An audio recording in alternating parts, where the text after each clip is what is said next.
After Jeffrey Epstein's apparent suicide on Saturday, conspiracy theories about his death started running rampant. NBC's Ben Collins has been following the conversation. He joins me now to go through some of them. And Ben, let's start with President Trump, who promoted an Epstein-Clinton conspiracy theory over Twitter on Saturday, just hours after his death. For people who may not be familiar, let's run through that one. Yeah, so there are a couple of them. He retweeted a guy who's like a Twitter comedian who does this, who spreads this sort of stuff in the aftermath. Yeah, that's like his whole thing. Right? That's his whole thing, right? So, like, that's the thing. So here's the deal.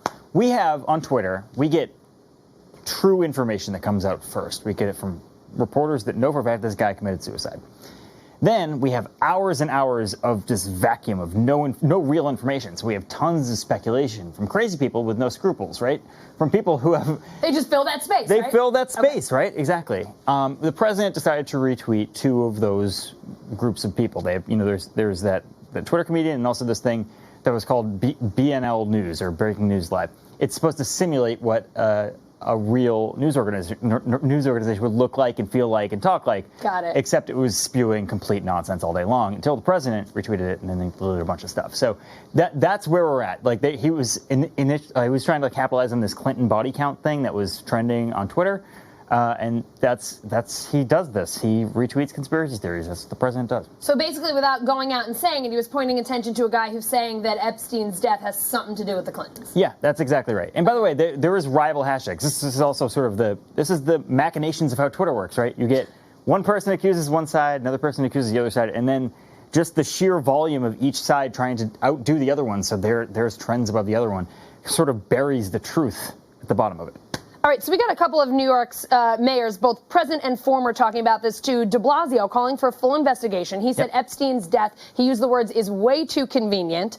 Then you have former New York mayor and the president's lawyer, Rudy Giuliani, calling the facts here unbelievable. Remarkable that these guys are both agreeing on this. But, I mean, you have to wonder how someone recently on Suicide Watch could end up committing suicide. Yeah, no, that's the thing, is that this is a super fishy thing, and everyone should be skeptical. Like, there's no question about this. The other thing is, like, this is a boon for conspiracy theorists. If you consider it, this guy got away with running an elite pedophile ring. That is like some galaxy brain stuff that an idiot would make up. And yet, here we are. He got away with it for years and years. But the thing is, I think it's important to remember, the people who uncovered this and got the cops to look at it again and got this guy collared again and put this guy in jail again were reporters. It was Julie K. Brown at the Miami Herald, right?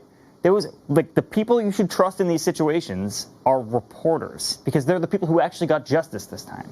Yeah, you have to, when you're taking a look at Twitter, be real careful on checking the source. All right, my favorite source and tweet on this may be the most outlandish. Foster the People, this is an indie pop band. Yeah. They make pretty good music, actually. Yeah. They had that song. Yeah.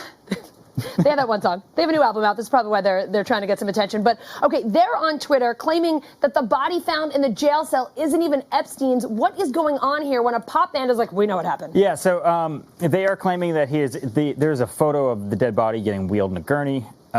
They're claiming that the ear is different than the other ear on Jeffrey Epstein. Now, this is like the world's oldest conspiracy theory. This was started with Paul is Dead, the idea that Paul McCartney was killed and replaced by a body double in the 60s. They also say that if you look at the ears, you can tell. This is just bodies change. This happens that way. But that's what it is. And right now on the internet, if you're a QAnon conspiracy theorist who are, they think that Satan is running the world, basically. They all believe that Jeffrey Epstein's still alive. So if you're a conspiracy theorist, it's not enough that you just got a big W this weekend. You have to move the goalposts even further. Yeah, they're super into this. Like, it's a body double and he's out like running around with like Tupac's hologram or something, right? Yeah, which, I mean, may be true on Tupac's hologram, right? Ben Collins, thanks so much for coming in and just breaking through some of these conspiracy theories. A great reminder for everyone, trust your reliable news sources. Yeah, exactly. All right, thanks so much, Ben.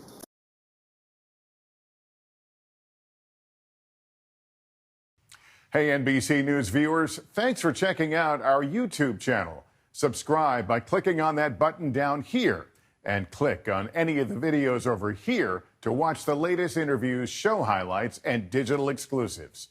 Thanks for watching.